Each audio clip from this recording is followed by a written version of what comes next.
Back to my channel. ഇത് നിങ്ങൾ കണ്ടിട്ടുണ്ടോ? ദിസ് ഇസ് കോൾഡ് എസ് കൂർക്ക. ഇംഗ്ലീഷിൽ ഇതിനെന്താ പറയുന്നതെന്ന് ഞാൻ ഗൂഗിൾ ചെയ്ത് നോക്കിയിട്ട് പറയുന്നതായിരിക്കും. സോ ഈ കൂർക്ക ഞാനിവിടെ ഒരു കേരള സ്റ്റോറിൽ നിന്ന് വാങ്ങിച്ചതാണ്. അപ്പോൾ ഇതുകൊണ്ട് നമുക്കൊരു ഉപ്പേരി ഉണ്ടാക്കിയാലോ? അപ്പോൾ അതെങ്ങനെയാണെന്ന് ഞാൻ കാണിക്കാം. ഇനി ഇത് ഞാൻ വെള്ളത്തിലൊക്കെ ഇട്ട് ഇതിൻ്റെ തൊലിയൊക്കെ പൊളിച്ച് അതൊക്കെ ഒന്ന് സെറ്റാക്കി വെക്കണം. ഓക്കെ, നമ്മുടെ കൂർക്ക ഞാൻ ചെറുതായിട്ട് ഇങ്ങനെ എല്ലാം ക്ലീൻ ചെയ്തിട്ട് അരിഞ്ഞ് വെച്ചിട്ടുണ്ട്. അപ്പോൾ ഞാൻ ചെറിയ ചെറിയ ക്യൂബായിട്ടാണ് ഞാൻ മെഴുക്ക് പുരട്ടാനായിട്ട് വെച്ചിരിക്കുന്നത്. സോ ഈ കൂർക്കയ്ക്ക് നമ്മൾ എങ്ങനെ ഇംഗ്ലീഷിൽ പറയുന്നതെന്ന് വെച്ച് കഴിഞ്ഞാൽ it's known as Chinese potato. അപ്പോൾ ഈ സംഭവമാണ് നമ്മളിപ്പോൾ ഉണ്ടാക്കുന്നത്. അപ്പോൾ ഞാൻ എന്താ ചെയ്യുന്നത്, എൻ്റെ ഒരു രീതി പറയാം.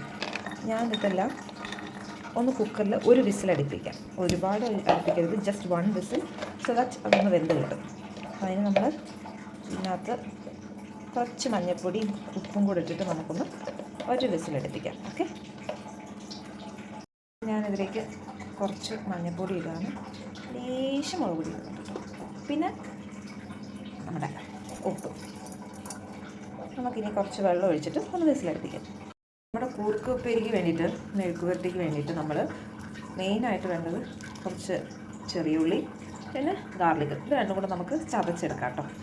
എന്നിട്ട് നമ്മൾ ഈ മുളകില്ലേ, അതായത് ചില്ലി ഫ്ലേക്സ് ആണ് നമ്മൾ ഇടേണ്ടത്. ബട്ട് റൈറ്റ് നൗ ഇനി ഞാനത് പൊടിക്കാനൊന്നും ഇല്ലാത്തതുകൊണ്ട് I am gonna put Kashmiri chilli powder. Okay, ഞാൻ കുഞ്ഞുള്ളി എല്ലാം കൂടെ ഈ അമ്മിയിൽ ചതച്ചെടുക്കാം കേട്ടോ.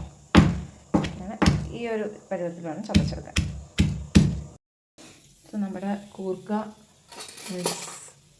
റെഡി, വെന്തിട്ടുണ്ട്. ജസ്റ്റ് ഒരടി അടിച്ചാൽ മതി കേട്ടോ, കൂടുതൽ അടിക്കേണ്ട ആവശ്യമില്ല. എന്നാലും അത് ചെയ്ത് ഞാൻ നമുക്ക് നോക്കാം ഇത് വെന്തോന്ന്. അല്ലെങ്കിൽ പിന്നെ മെഴുക്ക് വരട്ടുമ്പോൾ അടച്ച് വെച്ച് നമ്മൾ വേവിക്കാം. ഓക്കെ, യെസ്, വെന്തിട്ടുണ്ട് കേട്ടോ.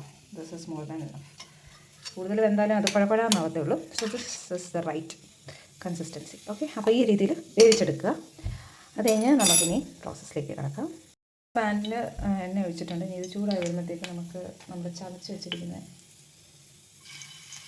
വെളുത്തുള്ളി, ചെറിയ ഉള്ളി,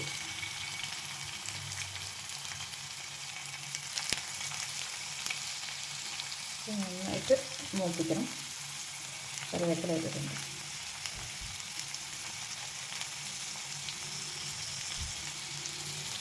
അതിലേക്ക്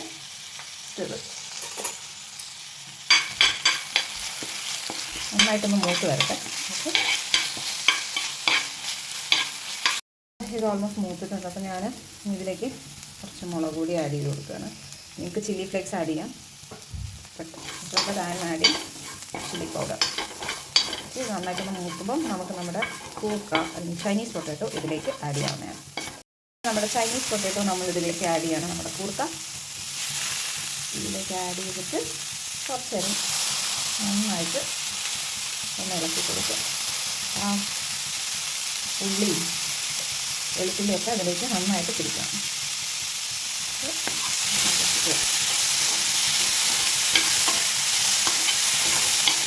പിന്നെ ആവശ്യത്തിന് ഉപ്പ് ഞാൻ ഇതിലേക്ക് വേവിക്കുമ്പോൾ ആഡ് ചെയ്തിട്ടുണ്ടായിരുന്നു.